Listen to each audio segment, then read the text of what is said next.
এই ওয়াকফ সম্পত্তির উপর তাদের নজর পড়েছে। ভারতবর্ষ স্বাধীন তো আজকের হয়নি, তাহলে এতদিন যা সংশোধনী হয়েছে সব সংশোধনীতে তো ওয়াকফ সম্পত্তি সংরক্ষণের কথা বলেছে, কোথাও তো বলা হয়নি ওয়াকফ সম্পত্তি সরকার জবরদখল করে সেই মুসলমানদের নিজস্ব সম্পত্তি সরকার কেড়ে নেবে। আজকে আমরা এই সভা থেকে দীপ্ত কণ্ঠে মোদী এবং অমিত শাহদের জানিয়ে দিতে চাই যে অমিত শাহ, তোমার ছেলের তো সম্পত্তি পাহাড়ের মতো বাড়ছে, ঝড়ের গতিতে বাড়ছে। আজ 18,000 কোটি, তো পরের বছর 20,000 কোটি, পরের বছর 20,000 কোটি, তো তারপরের বছর 30,000 কোটি হচ্ছে। তোমার যদি দেশের উন্নতির জন্য এত ভাবনা থাকে, তোমার ছেলের সম্পত্তি এই দেশের জন্য ব্যয় করো, ছেলের সম্পত্তি দেশের জন্য দান করো, তাহলে বুঝবো তোমাদের দেশের প্রতি দরদ, তাহলে বুঝবো দেশের জন্য তোমাদের ভাবনা রয়েছে। মুসলমানদের বাপ দাদাদের দান করা সম্পত্তি, কবরস্থানের জন্য দান করা সব সম্পত্তি, ঈদগার জন্য দান করা সম্পত্তি, মাদ্রাসার জন্য দান করা সম্পত্তি, উপরে তোমাদের এত লোভ কেন?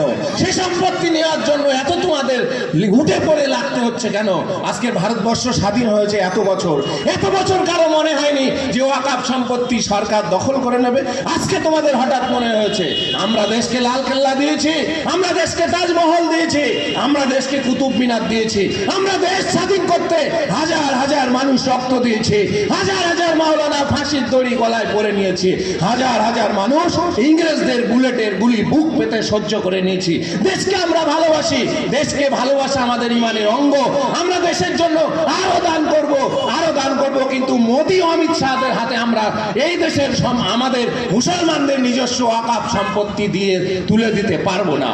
কারণ এতদিন দেশটা ধর্মনিরপেক্ষ ছিল, দেশে সব মানুষ সমানভাবে বাঁচতে পারত।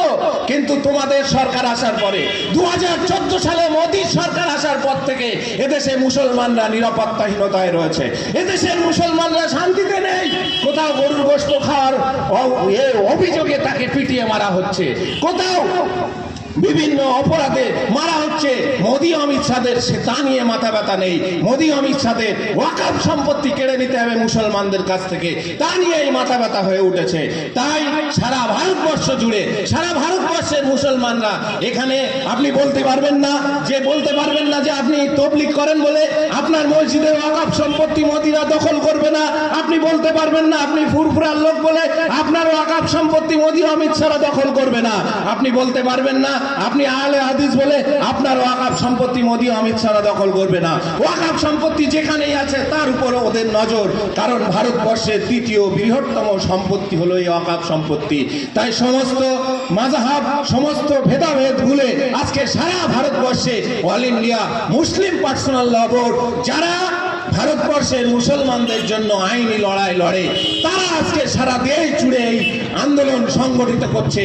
তারা বিভিন্ন জায়গায় যাচ্ছে, বিভিন্ন বিজেপি বিরোধী সরকার যারা আছে তাদের কাছে যাচ্ছে, তাদের কাছ থেকে এই ওয়াকফ আইনের বিরুদ্ধে কথা বলাচ্ছে। সারা ভারতবর্ষে যে সমস্ত বিজেপি বিরোধী শক্তি আছে সেই শক্তিগুলোকে একত্রিত করে এই ওয়াকফ আইনের বিরুদ্ধে কথা বলানোর চেষ্টা করছে।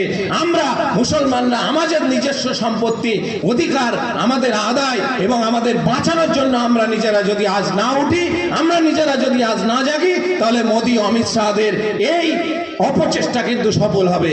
তাই এক ভারতবর্ষের একটা বৃহত্তম ঐতিহাসিক শিক্ষিত জন আছেন যে কদিন আগে একটা ডেট দেওয়া হয়েছিল, এই সারা দেশ থেকে এত পরিমাণ এই ওয়াকফ অ্যামেন্ডমেন্ট বিলের বিরুদ্ধে মেসেজ গেছে, মেল গেছে, তার জন্য কিন্তু এখনো পর্যন্ত পার্লামেন্টে এই আইন উত্তোলন করা হয়নি, এখনো পাস করানোর জন্য কিন্তু তোলা হয়নি।